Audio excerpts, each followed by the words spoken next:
Hello friends, good morning.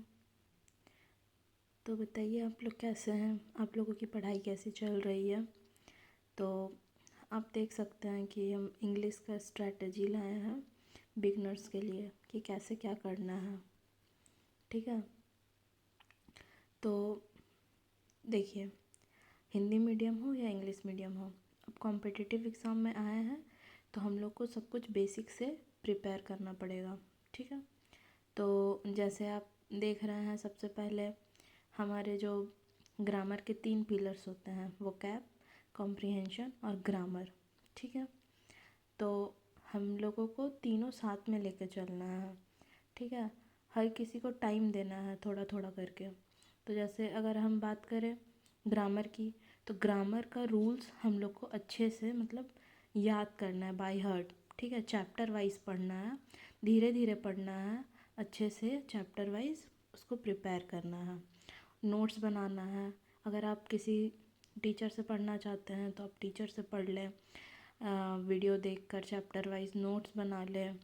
Notes बनाना compulsory है। ठीक है, चाहे आप खुद से पढ़ के बनाएं, कोई बुक ले लें, जो बहुत सारे बुक अवेलेबल है मार्केट में, आप वो ले लें, या फिर आप किसी टीचर का जिससे आपका टोन मैच होता हो, जिसका आपको समझ में आता हो और थोड़ा अच्छे से एक्सप्लेन करते हो टीचर, वो टीचर का आप देख ले, यूट्यूब पे सर्च कर ले।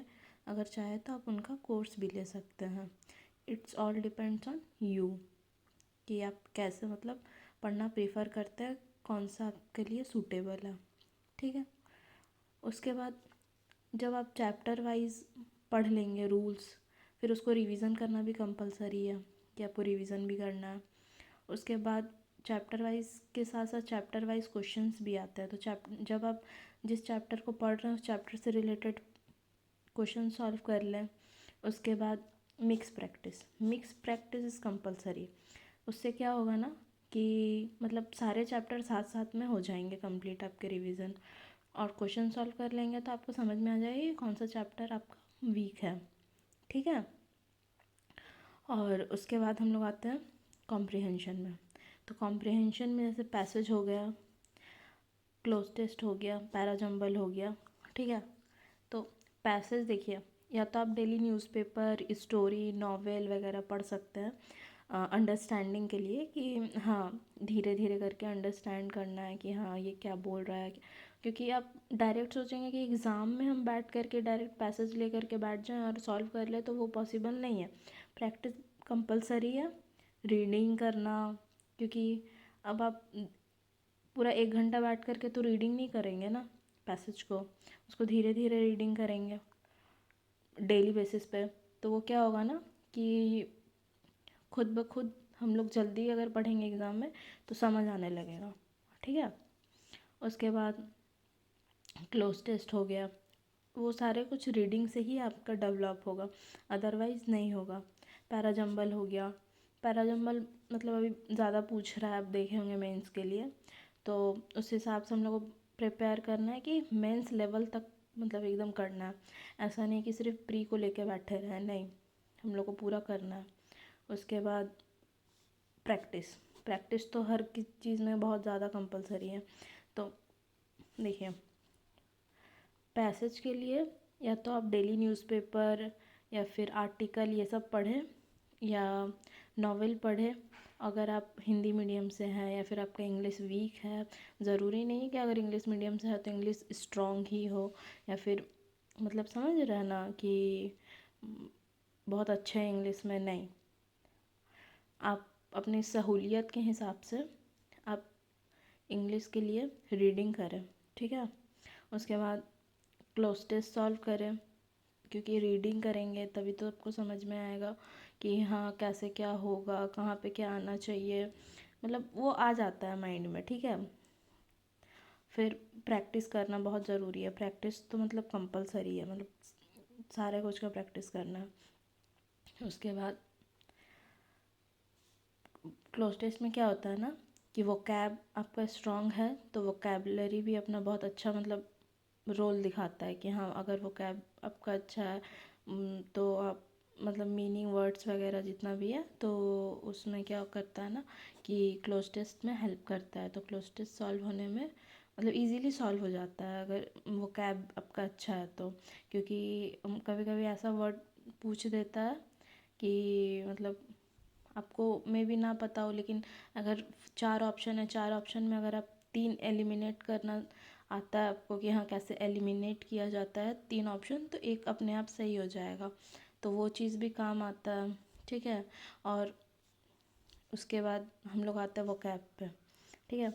वो कैब पे क्या करना है ना कि जैसे 1 वर्ड सब्स्टिट्यूट हो गया, तो इसमें आप सोचेंगे कि हम एक बार में पूरा याद कर ले, तो एक बार में याद कुछ भी नहीं होगा, ठीक है। धीरे धीरे थोड़ा थोड़ा करके ही याद करना है, क्योंकि बहुत ज़्यादा है। तो जैसे स्टार्ट कर रहे हैं तो आज 20 कर लिए, फिर 20 इडियम कर लिए, 20 सैनोनिम कर लिए। सैनोनिम और एंटोनिम्स में क्या है ना कि या तो आप सैनोनिम करिए या तो आप एंटोनिम्स करिए शुरू में, अदरवाइज़ आप कंफ्यूज हो जाएंगे। स्पेलिंग हो गया, ठीक है।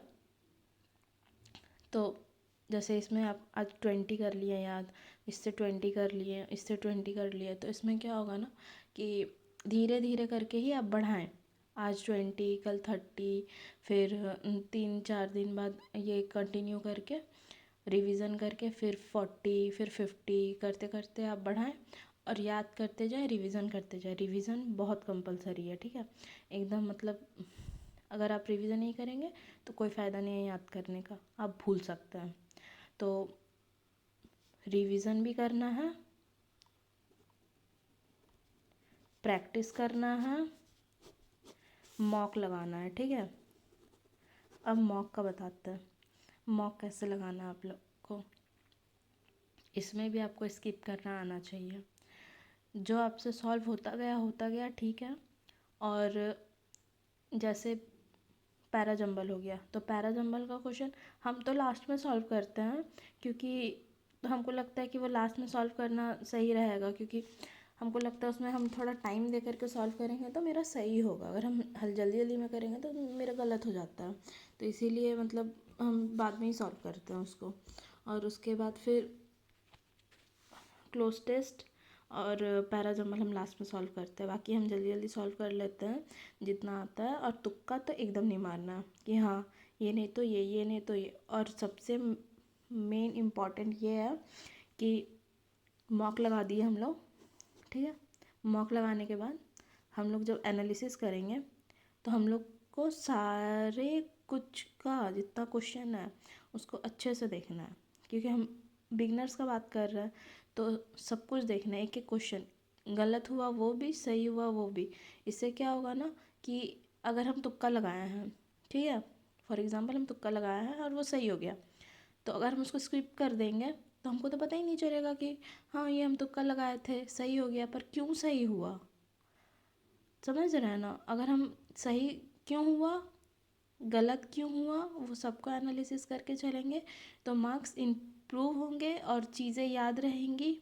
और इससे ये समझ में आएगा कि हाँ यहाँ पे फॉर क्यों आया, यहाँ पे टू क्यों आया, हम ये लगाए टिक, ये क्यों हुआ, ये क्यों नहीं हुआ। मतलब एक खुद में होना चाहिए कि हम लोग को कैसे क्या करना है, ठीक है।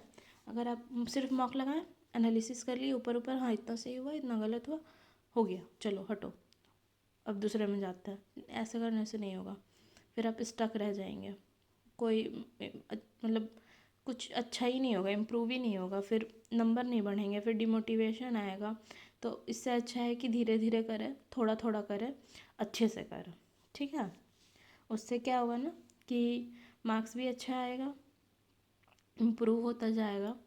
ठीक है, एक बार में कुछ भी नहीं होता है, धीरे धीरे होता है, लेकिन फिर भी हम लोग को कोशिश करते रहना है, ठीक है, रुकना नहीं है। रुक गया, छोड़ दिए, गिव अप कर दिए तो फिर कुछ नहीं होगा। तो चलिए हम वीडियो को यहाँ एंड करते हैं। होप कि हम कुछ हेल्प कर पाएँ आप लोगों का। तो आप लोग इसे शेयर करें, सब्सक्राइब करें, लाइक करें, सपोर्ट करें, ठीक है। कुछ भी हम मतलब बढ़ा चढ़ा के या प्रमोट नहीं करने आए हैं यहाँ पे। हम जैसे करते हैं वैसे ही आप लोग को बताएं कि हम ऐसे मतलब स्टार्ट किए थे, ऐसे ऐसे करके प्रैक्टिस, ऐसे करके मॉक लगाते हैं, वो सब कुछ हम आप लोगों से बता दिए। अगर आप लोगों को कोई डाउट हो, कोई प्रॉब्लम हो, तो आप लोग प्लीज़ कमेंट करें। और कुछ पूछना हो, एग्ज़ाम से रेलेवेंट होना चाहिए, पढ़ाई से रेलेवेंट होना चाहिए, तो हम ज़रूर आप लोगों को रिप्लाई देंगे। ठीक है, चलिए बाय।